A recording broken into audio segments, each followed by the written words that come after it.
வணக்கம், நான் சந்துரு. நாம் இன்னைக்கு திருமலை வையாவூர் பிரசன்ன வெங்கடேச பெருமாள் கோவிலுக்கு தான் வந்திருக்கோம். இந்த கோவில் செங்கல்பட்டுலேருந்து ஒரு 18 கிலோமீட்டர் தூரத்தில் படாலம் டு வேடந்தாங்கல் செல்லும் சாலையில் அமைஞ்சிருக்கு.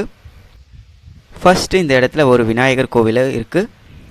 மலை அடிவாரத்தில் வீர நர்த்தன ஆஞ்சநேயருக்குன்னு சொல்லிட்டு ஒரு தனி சன்னதி இருக்குது. இந்த கோவிலில் ஆஞ்சநேயர் நின்ற கோலத்தில் காட்சியளிக்கிறார். கையில் சஞ்சீவினி மலையை கையில் வச்சுருக்கார். இது தீபமேற்றுமிடம். இங்கே பெரும்பாலும் ஆஞ்சநேயரும் இருக்காங்க. இந்த அரச மடத்தடியில் ஏராளமான நாகதேவதைகள் இருக்காங்க. பக்கத்துலேயே பார்த்தோன்னா விநாயகர் கோவிலும் இருக்குது. இதுதான் மலை ஏறுவதற்கான என்ட்ரன்ஸ் வழி. இது நடந்து போகிறவங்களுக்கான வழி மற்றும் 2 வழிகள் எக்ஸ்ட்ரா இருக்குது. அது வாகனங்கள் போகிறதுக்கு. நாம் இந்த மலையில் நடந்து போய் பெருமாளை தரிசனம் பண்ணுவோம். மொத்தம் 540 படிக்கட்டுகள் இருக்குது கீழேருந்து மேலே போகிறதுக்கு. போகிற இந்த வழியில் பார்த்தோன்னா ஏராளமான மரங்கள் செடிகள்னு சொல்லிட்டு இயற்கை எழிலோடு அவ்வளோ அழகாக காட்சியளிக்குது இந்த இடங்கள் ஒட்டு மொத்தமாகவே. நாம் மலை ஏறிட்டே இருக்கும்போது திரும்பி நடுவில் பார்த்தோம்னா அவ்வளோ அழகாக இருக்குது இயற்கை காட்சிகள்லாம். இந்த கோவிலுக்கு ஏராளமான புராதன கதைகள் இருக்குது. இந்த மலை பார்த்தோன்னா ஆஞ்சநேயர் சஞ்சீவினி மலையை தூக்கிட்டு போகும்போது அதுலேருந்து சிதறி விழுந்த ஒரு சில இடம் தான் இதுன்னு சொல்லுவாங்க.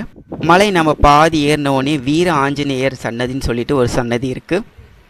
நல்லா சூப்பராக கட்டி வச்சுருக்காங்க இந்த கோவில். இந்த கோவில் பெரும்பாலும் பூட்டி தான் இருக்கும். சனிக்கிழமை மற்றும் விழா காலங்களில் திறந்திருக்கும். இருந்தாலும் நாம் இங்கேருந்து ஆஞ்சநேயரை தரிசனிக்க முடியும். வந்த வழி பார்க்கறதுக்கு ரொம்ப நல்லா இருக்குது. ஆதி வராகர் சுவாமி, ஆதி வராக கஷேத்திரம், ஆதி வராக புஷ்கரணி என்ற மாதிரி மூர்த்தி, தலம், தீர்த்தம் என 3லும் திருப்பதியில் எப்படி இருக்குமோ அதே மாதிரி இந்த கோவில்லையும் அமைஞ்சிருக்கு. மலைக்கு மேலே இவ்வளோ பெரிய கோவில் அழகாக கட்டி வச்சுருக்காங்க. இந்த கோவிலை கட்டியவர் யாருன்னு பார்த்தீங்கன்னா, ஆந்திராவில் திருப்பதி பெருமாள் கோயிலை கட்டிய அதே மன்னர் தொண்டைமான் தான் இந்த கோவிலும் கட்டினார்.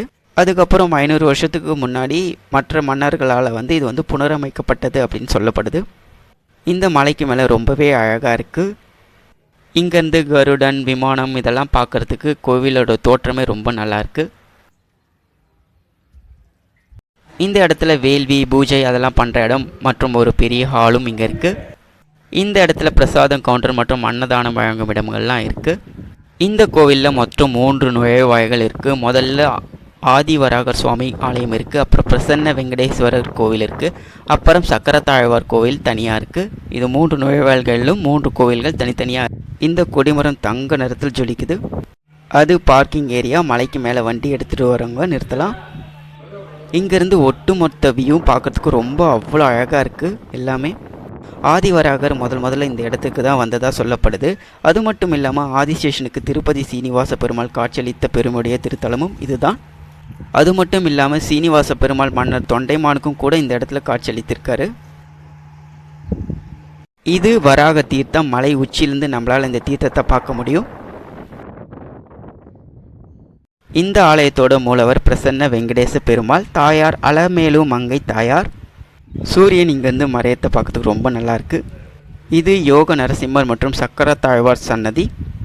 இந்த கோவிலில் பிரசன்ன வெங்கடேச பெருமாள், அலமேலு மங்கை தாயார், லக்ஷ்மி வராகர், ராமர், ஜெயவீர ஆஞ்சநேயர், சக்கரத்தாழ்வார், சுதர்சன ஆழ்வார், நரசிம்மர், ஆண்டாள் மற்றும் ராமானுஜர், மணவாள மாமுனிகள் ஆகியோர்களுக்கு தனித்தனி சன்னதிகள் இருக்குது. சக்கரத்தாழ்வாரும் யோக நரசிம்மரும் ஒரே சன்னதியில் இருக்காங்க. பெரும்பாலும் திருப்பதிக்கு போய் வேண்டுதல் நடைபெறாதவங்க இந்த கோவிலுக்கு வேண்டுவாங்க. இந்த கோவில் ஓப்பனிங் டைம் பார்த்தீங்கன்னா காலையில் 7 to மதியம் 12 மணி வரையிலும், மாலை 4 மணிக்கு ஓப்பன் பண்ணி இரவு 7 மணி வரையிலும் திறந்திருக்கும். நாம் ஏறி அதே வழியில் திரும்பவும் இறங்குறோம். இங்கே இருக்கிற பெருமாளும் பார்க்கறதுக்கு அப்படியே திருப்பதியில் இருக்கிற பெருமாள் மாதிரியே தான் இருக்கார். ஓகேங்க, மீண்டும் அடுத்த வீடியோவில் சந்திக்கலாம். Until bye from Chandru. இந்த மலைகளில் ஏறி வரத்தோட இறங்கி போகிறது தான் ரொம்ப கஷ்டமாக இருக்குது.